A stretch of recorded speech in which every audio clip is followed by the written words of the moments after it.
Alléluia.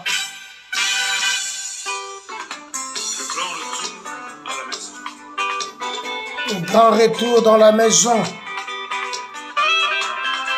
Gloire à Dieu.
Gloire à Dieu. Jésus.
Que Dieu te bénisse. Que Dieu soit loué. Que Dieu soit béni. Amen.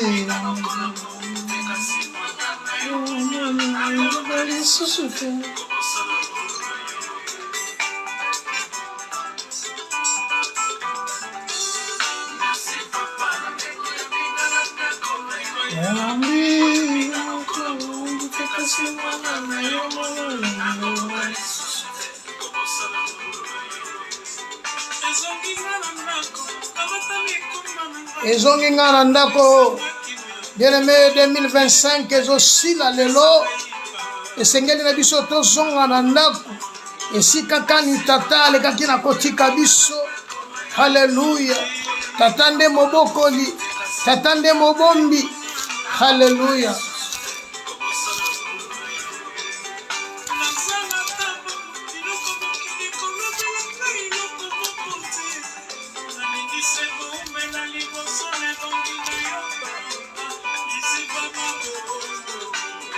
Apana ninga na ndako na yo. Ninga mokolo mobumbu pe kasi mwana na yo. Okoka lisusu te.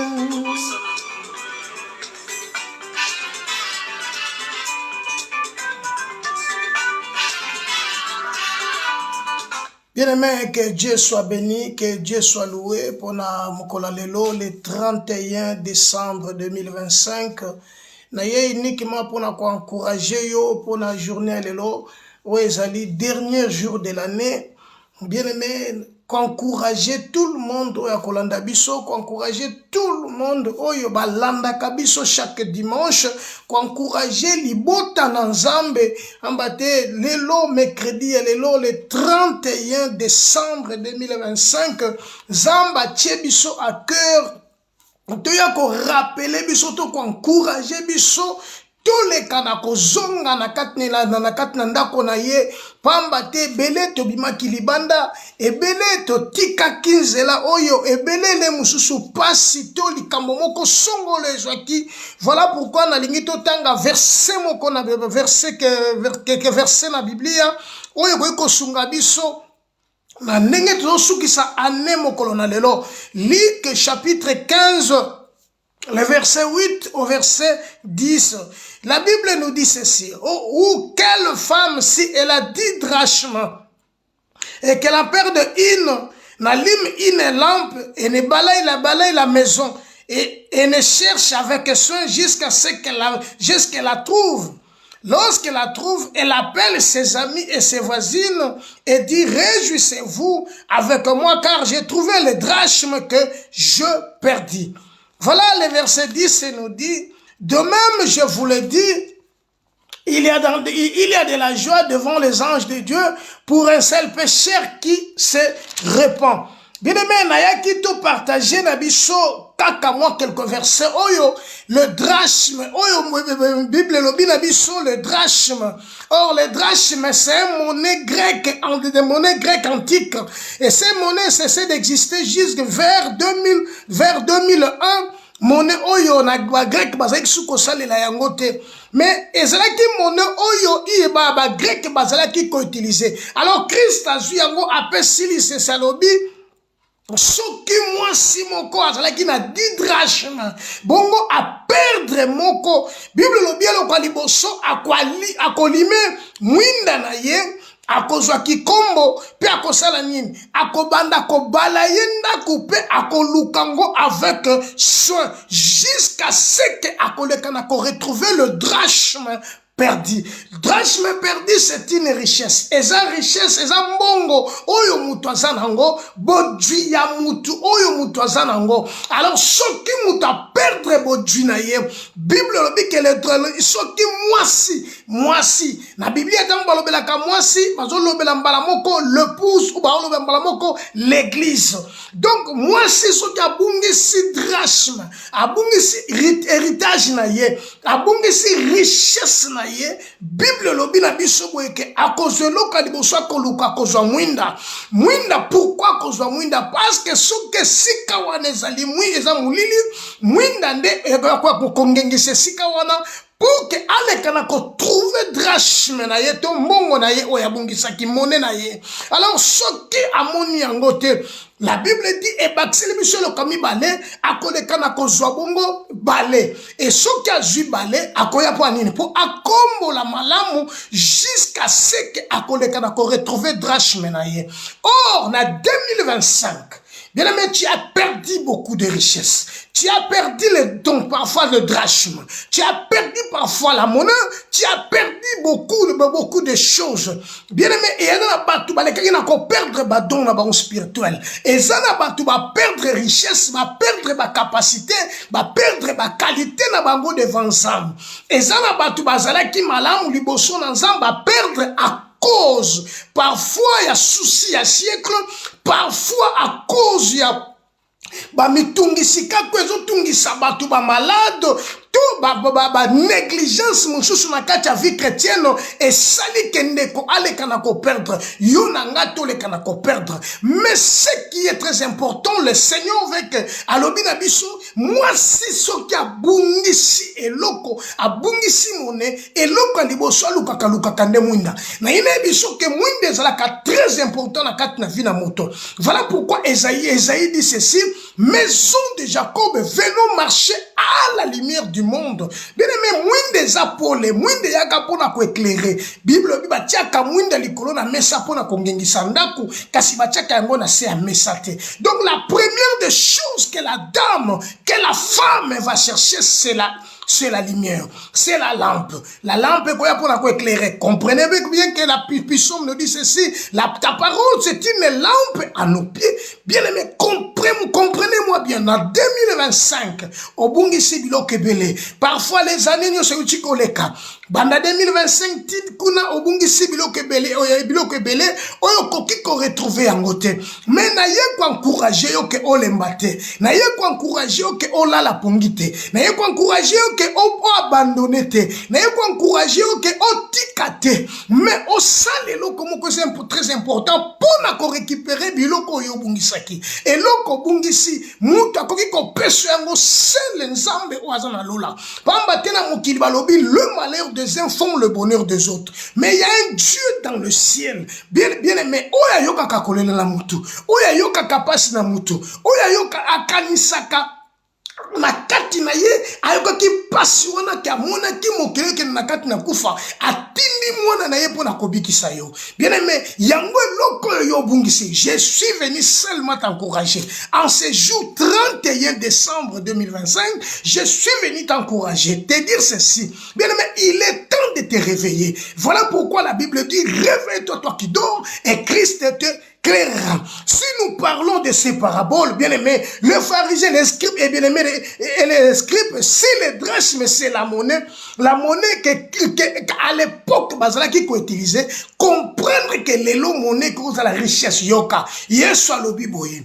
Ce qui motoza na boudjui, asalini, asombi, mutakei na katnelanga, na katnelanga wana a trouvé richesse, na katnelanga. Royaume des cieux, ezaloko la richesse, ezaloko lelanga. Na kati na joie ya muto a trouvé richesse na katnelanga wana. Bible obi akote kanyuso zanango pour kasomba kakelanga wana.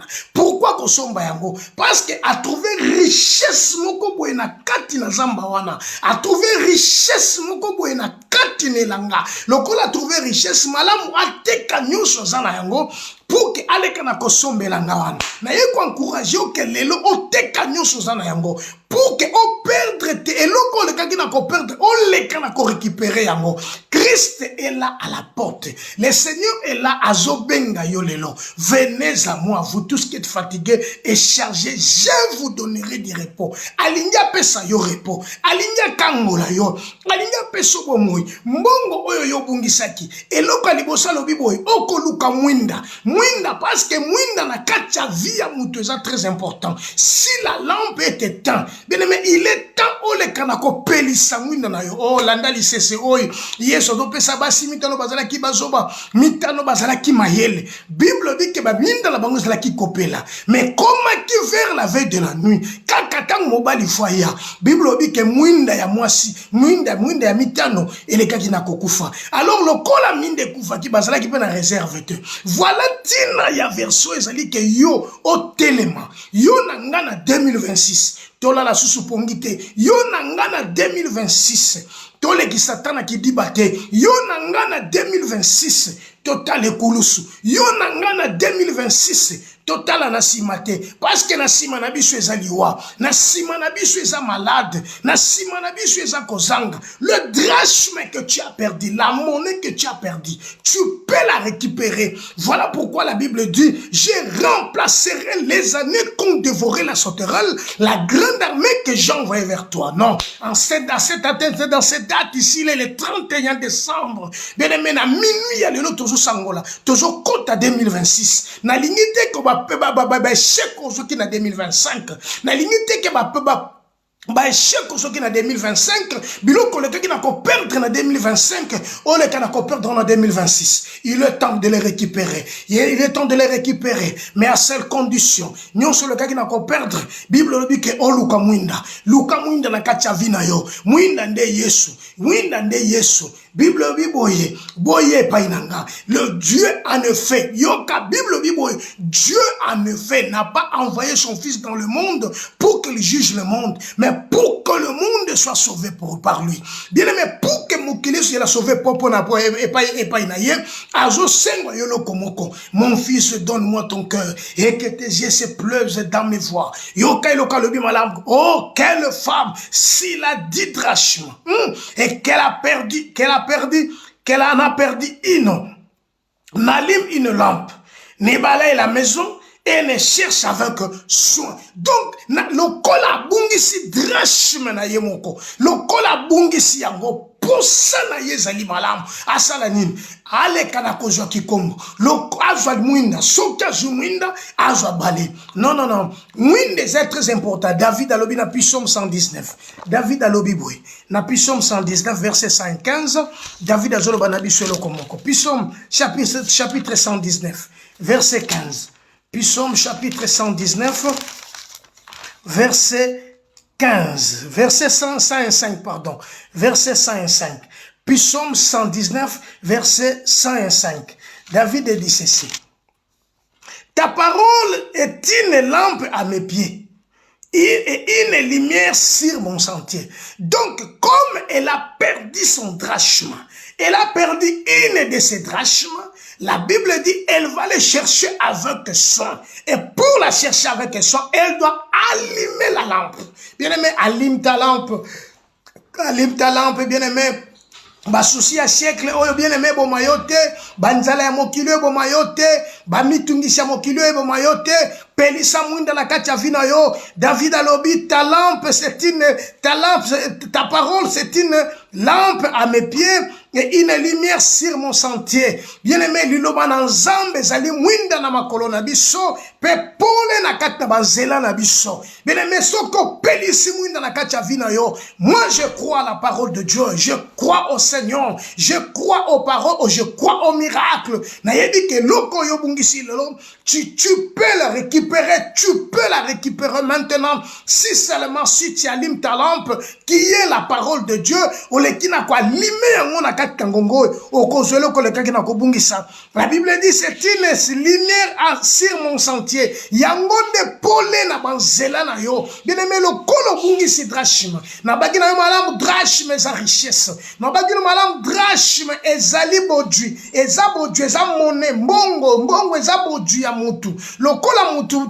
azana yango abungisi yango akoluka yango avec soin pardon. Le kola akoluka yango avec soin akolinga te a perdre yango akopelisa munda nazo senga na yo lelo tout ce que tu as perdu dans ta vie. Bien aimé, allume ta lampe maintenant, pelisa munda na yo ngonga koki pelisa munda bien aimé kola la pongi li susute pamba te Bible bi réveille-toi toi qui dors lamuka na pongi pamba te kola benga kiyo pona musala na ye kola benga kiyo na katnelanga na ye le 31 décembre nazo biso ke bien aimé Longola, oublions les événements du passé et ne considère plus ce qui est ancien, car je vais faire une chose nouvelle sur le point d'arriver. Bien aimé, Kola Linga Salama Kambona Sika. Pamba tozo kota 2026, nazobonde la nzambo kota 2026 na succès, nazobonde la nzambo kota 2026 na elonga, nazobonde la nzambo kota 2026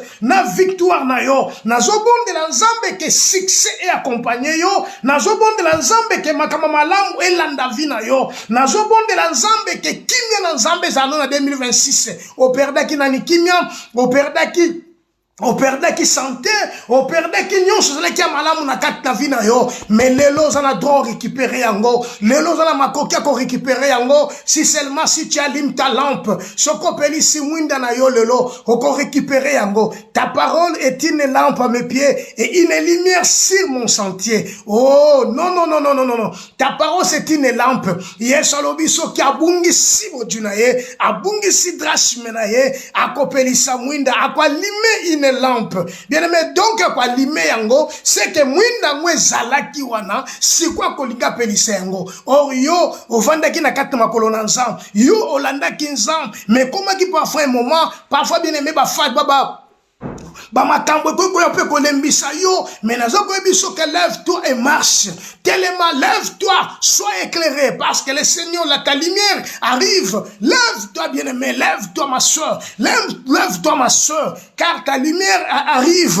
Kolazana posana yo, alingi yo la muka, alingi te kozana na kati na pongi, alingi te kolala, abi okozwa drachme, soko okozwa mwinda, pardon, soko zo mwinda na yo, okopelisa mwinda na yo, soki epeli, nde okolukango avec soin, avec soin. Bien aimé, ngongo tokomi eza ngongo bien aimé la pongite, mais oyo le kaki na ko perdre. Oh non, la Bible nous dit ceci: cherchez l'Éternel pendant qu'il se trouve, invoquez-le tandis qu'il est prêt. Bien aimé, il est temps de chercher l'Éternel pendant qu'il se trouve et de l'évoquer tandis qu'il est prêt, parce que le Seigneur est là, il t'étend la main, il a besoin de toi. Christ a besoin de toi. Oui, n'est pas. Après avoir allumé sa lampe, il va chercher la balai, ne balaye la maison et ne les cherche avec un soin jusqu'à ce qu'elle la trouve. Yoka, akolukanin, akokombo landa kunaye. Bien aimé, pour être ça, au compte 2026 malam, au compte avec succès, et zo senga na yo kombo landa kunayo. Longola koina, longola koswana, longola kotonga, longola nyoso, kombo landa kunayo, bien aimé, kombo la yangwe la malam, parce que yango de deuxième partie na yo, deuxième partie na biso, et sengeli yo kombo landa ku, sokyo kombo linda ku.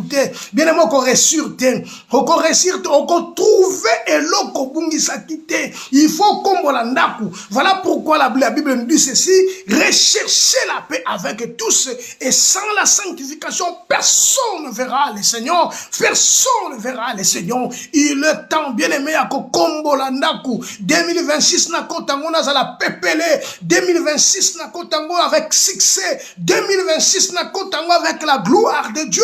2026 na kotango avec la puissance de Dieu. 2026 na kotango na accompagnement ya Christ.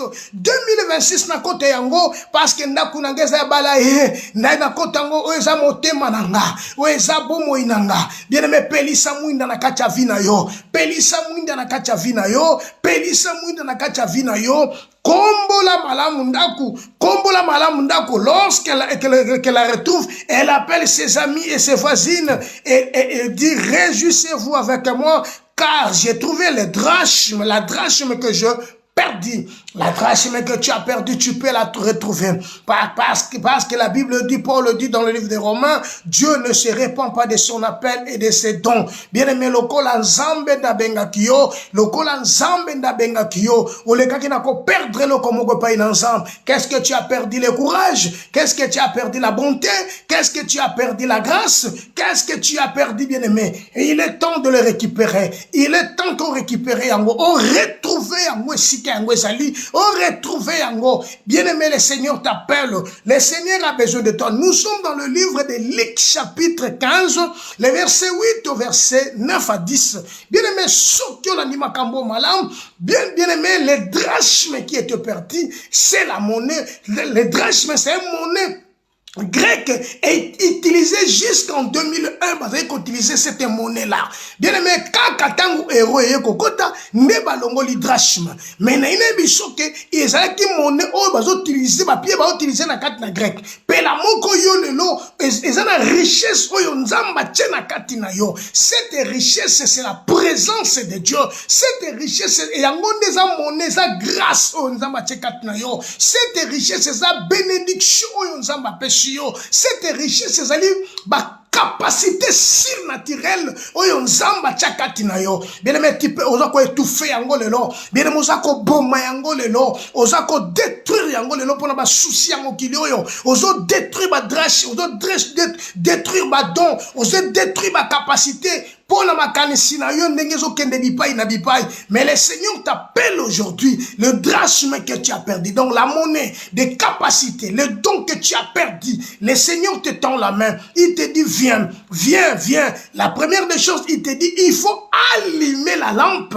Elle allume la lampe. Voilà pourquoi tu le dis dans le livre de Psaume 119, verset 105, la parole de Dieu, c'est une lumière, c'est une lampe à nos pieds et une lumière dans nos sentiers. Donc, sentier nanga, esengi banzela nanga engenga. Engengi sabana, oh, nazo sepela na mwana, nazo emba mbulo ya sika oyo, ete, mbulo ya sika oyo, na kwe shuete. Bien, poeto shuete, ezo senga mpole, ezo senga mwinde pela. Poeto shuete, ezo senga bolamu nzambe na kati na yo. Poeto shuete, ezo senga ke. Bien aimé, olongwa ne siko salim, o s'attacher na liloba na nzambe. Alléluia. Bien aimé, la Bible dit, c'est les ailes de ta maison me dévorent. Bien aimé, zèle ya na yo, ça ko dévorer nzambe na kati ya vina yo. Voilà pourquoi ça ko tout fait tellement souci à siècle, souci à makama mokilio, souci à mapangu, souci à bandaku, souci nyonso zo déranger vina yo. Les drachmes que tu as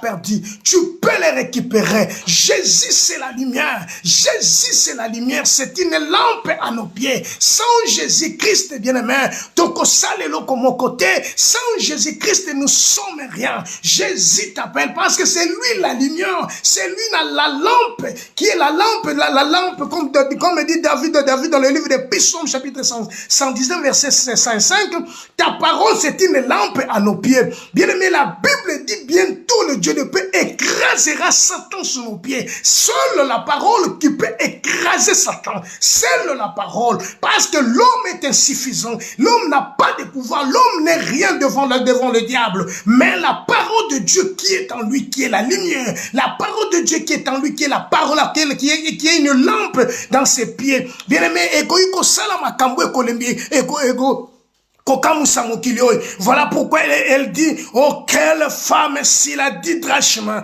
Oh, non. Elle a 10 drachmes. Elle a perdu qu'une seule. Bien aimé, parfois tu as perdu, au perdre Kizel, au perdre qui m'a camoué belé en 2025, au perdre ma camoué belé, tu peux perdre ton mariage, tu peux perdre, oui. La Bible dit, c'est par ta faute que tu perdras l'héritage que l'Éternel t'a donné. C'est par ta faute, oui. Soyez reconnaissants, reconnais que je peux.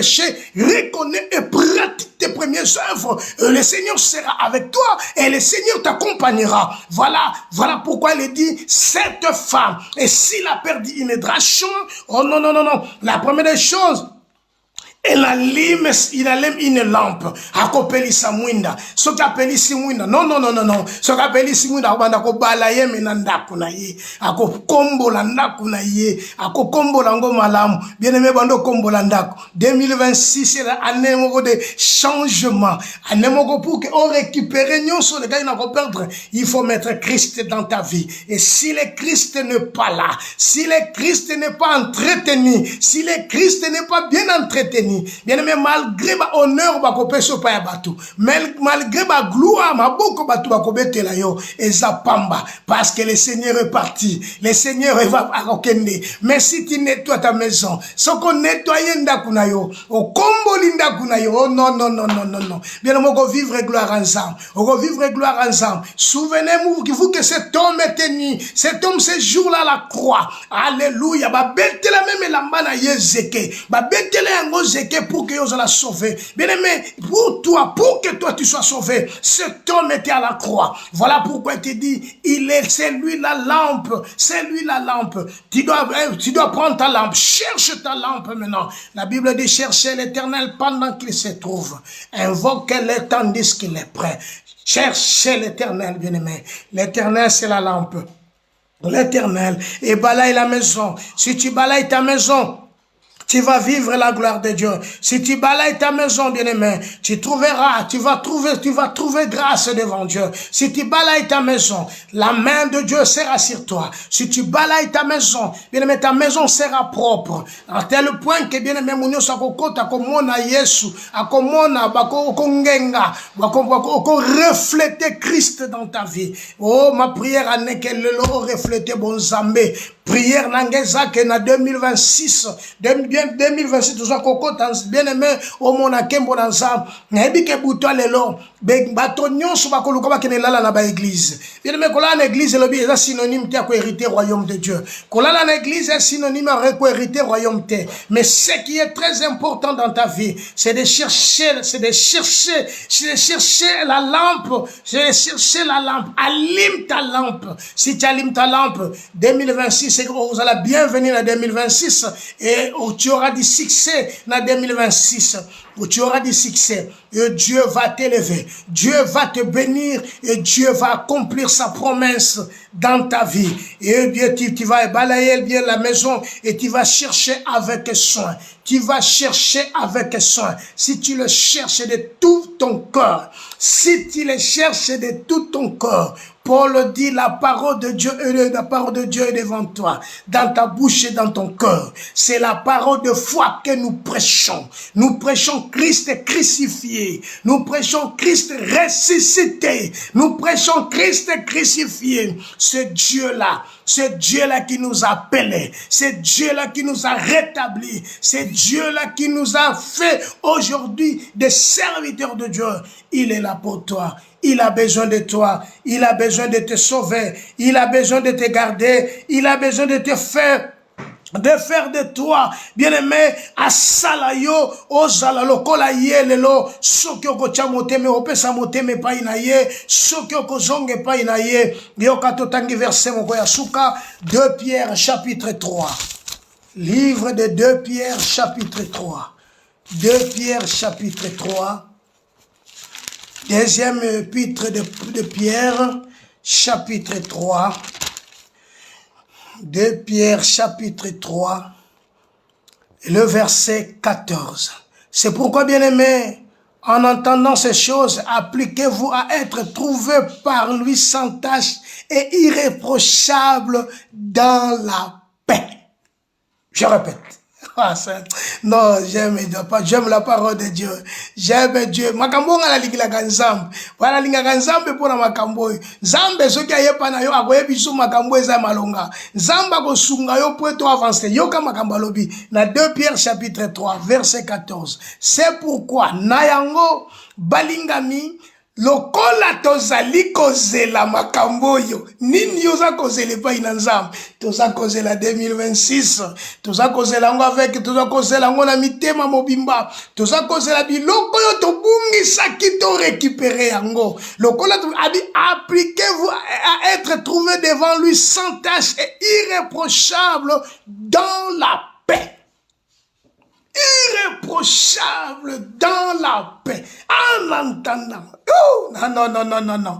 Dans ces choses, appliquez-vous à être trouvé devant lui. Bien aimé, n'attendons toujours cause la koyana kolo. Bien aimé, n'attendons cause la koyana Yesu. N'attendons toujours cause là que Christ va venir. Christ azoya. Bien aimé, n'attendons cause la que to sango la 2026 to kote yango.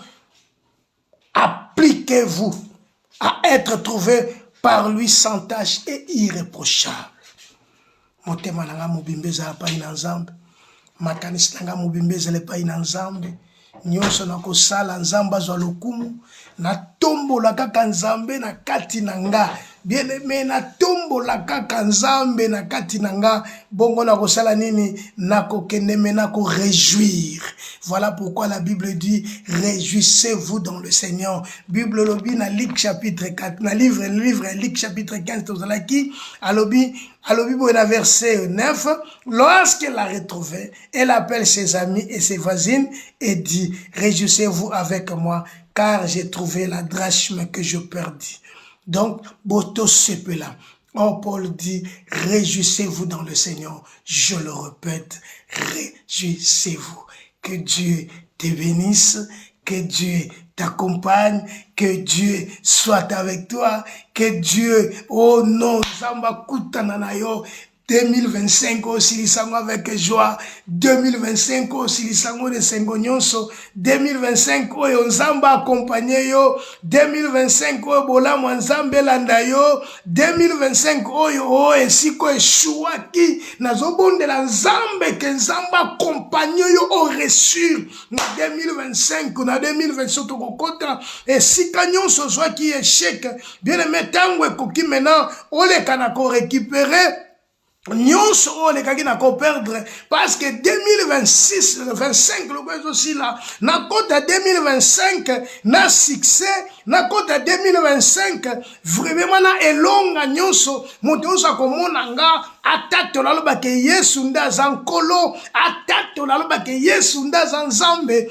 oyo azosala bolamu kati na bato bolamu ya nzambe accompagné yo bolamu ya nzambe accompagné yo kumisa nzambe pambola nzambe pesa kaka nzambe lokumu pamba te 2025 sili lokole sili bien aimé na ba échec tozwaki ba problème tozwaki loba na nzambe ye ko encourager biso lelo elobi ke soki na bungisi eloko na luka kaka mwinda naluka mwinda ezala kati nanga esoki na pelisi mwinda donc mwinda wana ezali mwinda na lokola ezali mais mwinda ekufaki lokola ezali ekufi sikonde na yena pelisa mwinda wana na pelisango alors Pela, bien-aimé, Pela, bien-aimé, changer, bien-aimé, Pela, changer ma kambunyoso, changer vie, changer façon d'être, pour être mwinda engenga, etant mwinde kongenga, mokili eko kamwa, mokili obakenzamba zana bomoi, mokili eko tatola que l'éternel Dieu est merveilleux,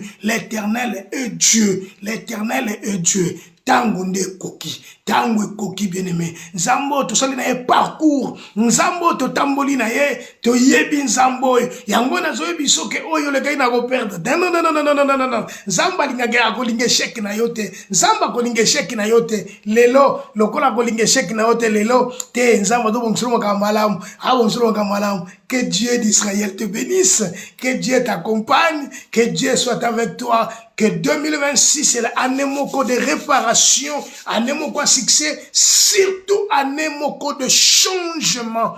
Bien aimé, c'est un changement encore radical na kacha vina yo, oyo te kotombola kombo na nzambe. Kombo na Yesu na kacha vina yo kumama, kombo na Yesu etombwama, bolamu nzambe nde accompagner yo na kombo na Jésus-Christ. Seigneur, je prie. Kolona Israël botambo na kati ya moko na moko loba oyo nzambe eleka ko consoler mitema loba oyo nzambe confondre banguna loba oyo nzambe je sika na kati na biso kolona mawa e o toleke na ko perdre to récupérer en nzambe mwinde pela na kati ya bavi na biso po ete kombo na yo tombwama kumama na yo libela na kombo na Yesu.